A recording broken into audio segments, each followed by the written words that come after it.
So let's give one great big cheer right now for one of the finest Republican leaders I think I've ever met in this state, Auditor Tom Schweich.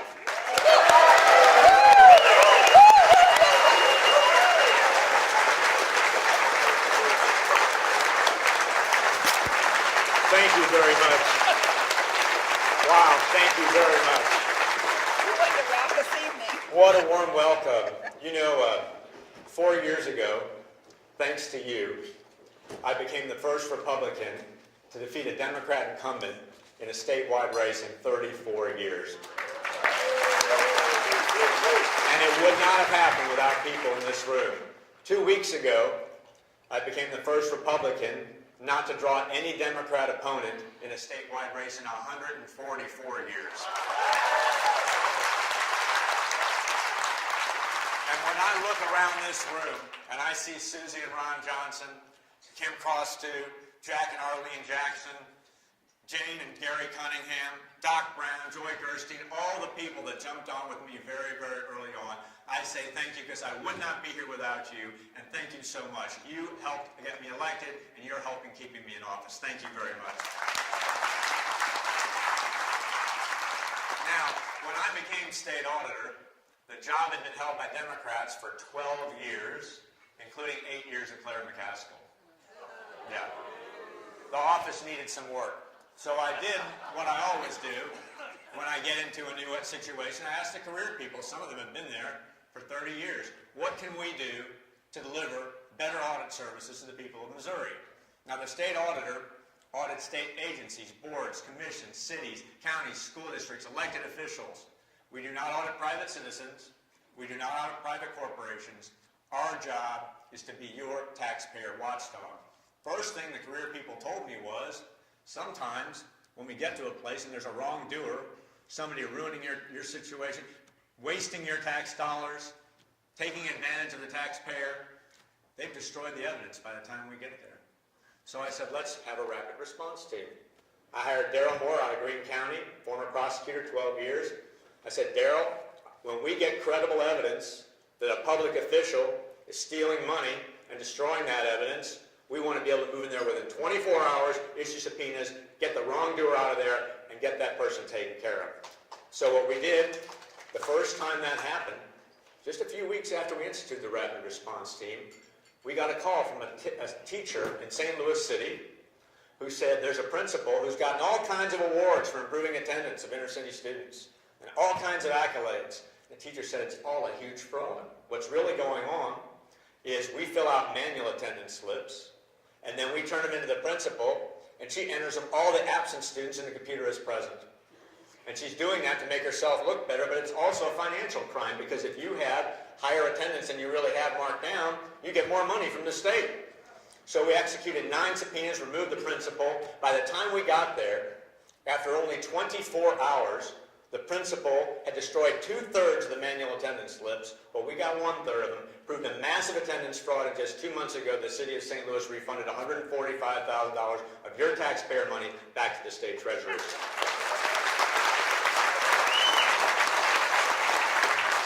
We've done the rapid response 3 other times, and in each case we found a major fraud, so that's working. The next thing we put in place was a grading system. No one had ever graded public officials spending your taxpayer money. How many here are teachers? You know, people do better when they're graded. Now, everybody gets an excellent, a good, a fair, or a poor under very specifically defined criteria, and that way you don't have to wade through a 100 or 200-page audit. You can see right very quickly how are these people performing and hold them accountable in the next election. So the grading system has worked well. The media likes it too because the audits are long. They're complex. Now they get to say, so-and-so got a good rating, so-and-so got a poor rating. Now they know and they can explain it to you easier.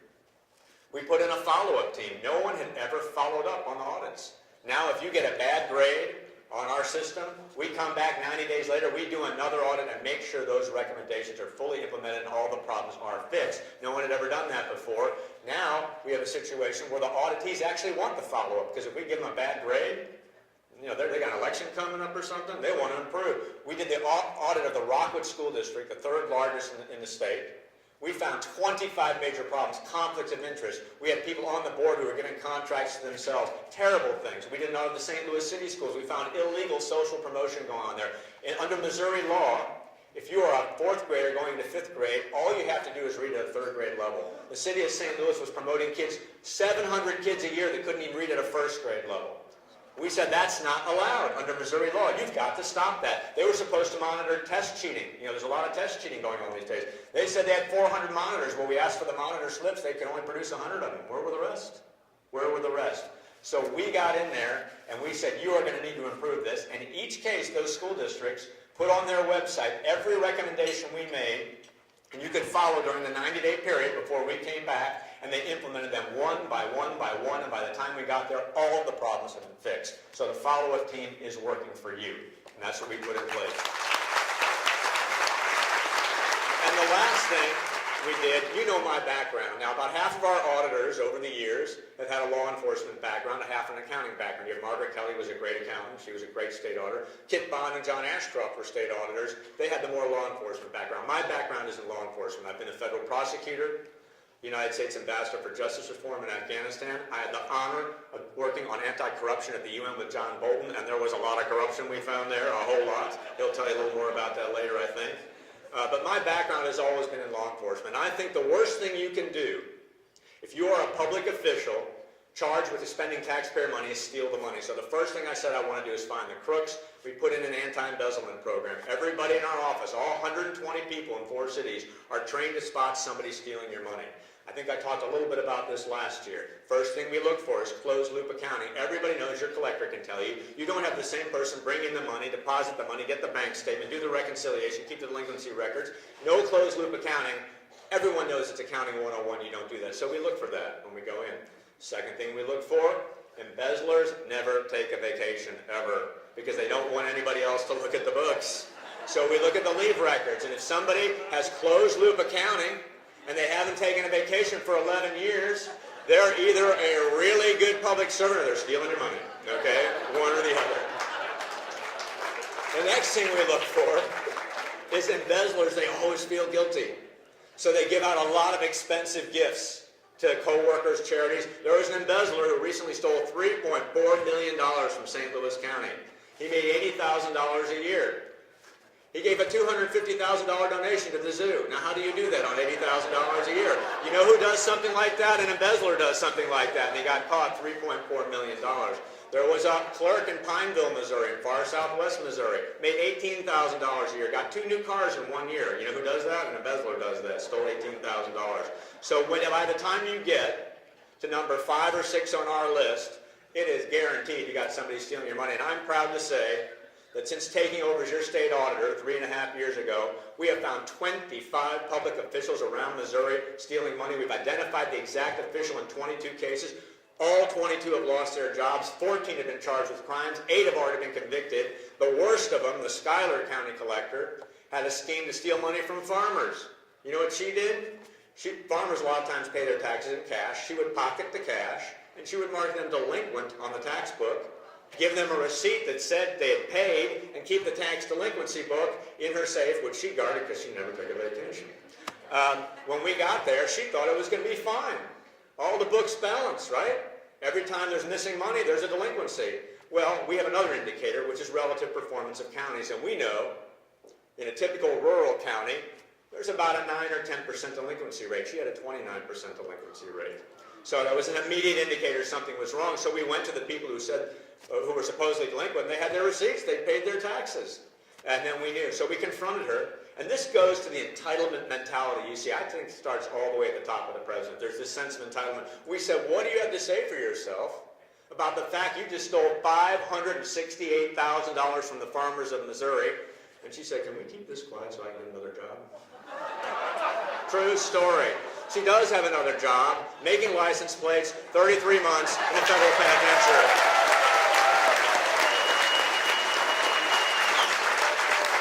In this state, because of the good staff we have, because of the hard-working group we have, and because of your support, people know you steal money, you're going to jail. It's as simple as that. And everybody's on notice of that, and we're going to continue to look for that. So that's what we've tried to do. That's what I've tried to do as your state auditor over the past 3.5 years.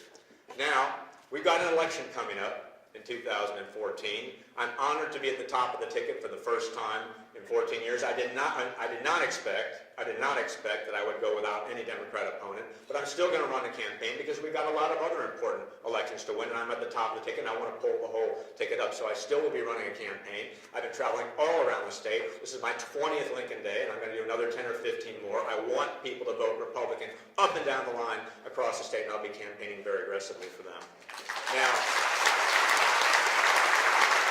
as Republicans, we have to stand, obviously, for our core values. We are for smaller government, lower taxes. We are virulently pro-life. We will always be for the Second Amendment. We stand for those things, and we have to continue to stand for those things. But there's some other things that we can do, I think, to help our chances in 2014, because the Democrats have given us an opening.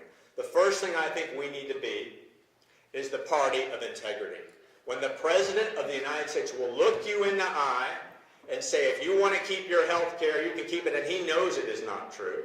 When he says, if you want to keep your doctor, you can keep him or her, and he knows it's not true. When the IRS is saying, we aren't targeting conservatives, and they know it isn't true. When they say Benghazi was some spontaneous uprising, and they know it isn't true, that is a lack of integrity, and we as Republicans have to say, we will never show a lack of integrity. We will always tell the truth. We will never act like the Democrats, and you will get the true story from us. We have to be the party of integrity. The next thing we have to be is the party of competence. Now, Obamacare is a terrible law, but what about the rollout? It was the single most incompetent act of the government probably in 100 years. That's an opening. When I was growing up, my dad said to me, you got Jimmy Carter, incompetent. Ronald Reagan, competent. There was always this sense that the Republican Party knows what it's doing. And now, with the incompetence of the Obama administration in almost every area, people are looking for people who go in and do the job and do it well. And we have to tell people, you elect Republicans, you will get competence. Look at our state.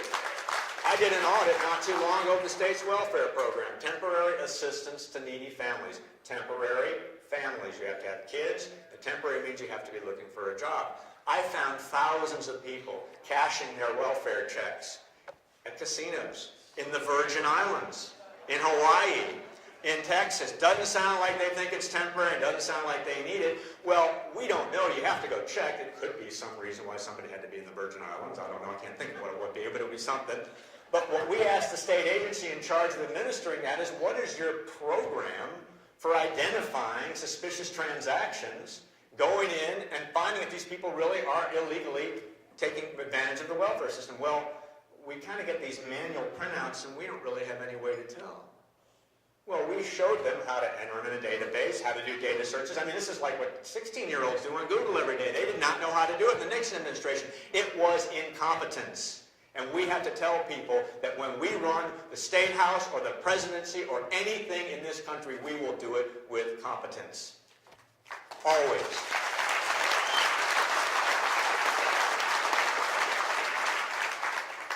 And the Democrats will take advantage of the system every time. Remember, Governor Nixon said recently, I can't afford to fund education. And he went and bought himself a $6 million plane. I mean, I think his new education program ought to be, he buses 4 or 5-year-old kindergarten students to the Jefferson City Airport and lets them count all the planes. That's how they can learn how to count. That's your $6 million program. We did a usage study. He has 5 other planes that were not being used. There was 113 days where none of the 5 other planes were being used. And then he had to buy himself a new one for $6 million instead of giving money to our kids for education. This is what we have to fight against, incompetence and a lack of integrity. The last thing we need to stand for, I think, as a party, is we have to be more disciplined. There's an area where we have a little work to do. In 2012, we lost 5 out of 6 statewide elections. We are a conservative state. Missourians agree with us. We should never be losing these statewide elections. And they win because they're a little more disciplined than we are. First, what the Democrats do is they run like Republicans. They don't talk about Obamacare, Medicaid, they don't talk about anything, and then they govern like Democrats. We have to call them out when they do that. They are not Republicans. They are liberals. They do not stand for our values, and we will not let them get away with it. We have to point out that we stand for the values of Missouri. They have a script. We have values. Theirs is a script. Ours are values. Pro-life, pro-gun, pro-smaller government, smaller and lower taxes. Those are the things we have to stick to. The other thing the Democrats have ability to do, though, is they are able to unite behind their strongest candidate. And they don't worry about the factions. We were fighting, we had Tea Partiers saying, I don't like establishment, I don't like Christian conservatives, rhinos, this or that. That's how we lose elections. Every person in this room is better for America than Barack Obama. Everybody. Everybody in this room is better for Missouri than Jay Nixon. We have to unite around the strongest candidate that we can get to win those elections because we're all better than they are. And then the last part of discipline, I think, is we need to focus very much on 2014. Now, every year, I've been in politics. Politicians get up here and say, this is the most important election of your lifetime. You always hear that, right? Well, I will be honest with you. 2014 is probably not the most important election of your lifetime. 2016 will be more important. But that's kind of me like saying 1774 was not as important as 1776. It's true, but look what happened in 1774. The Continental Congress met for the first time. The word liberty first appeared on a flag of the colonists in 1774. The colonists took arms against the British fort for the first time ever in 1774. We would not have had 1776 had it not been for 1774. And I view 2014 like 1774. We have veto-proof majorities in the Missouri House and the Missouri Senate. We have to protect those veto-proof majorities with everything we have. Fight hard for that. I need to get reelected. I think that's looking pretty good right now. If I mess this one up, you should have me back next year. I'm telling you. But we have veto-proof majorities. We have really important county and local races. There's some really important swing races and county executive races across the state. We need to focus like a laser beam on 2014. If we win all those elections in 2014, fight for our candidates in 2014, by the time we get back to 2016, we will win all the statewide races. They'll have to invent a new shade of red to describe Missouri, and we will be on a roll to making Missouri the most Republican state in the Union. I'm committed to it. I hope you're committed to it. It is an honor to serve you, and I look forward to seeing you on the campaign trail. Thank you very much.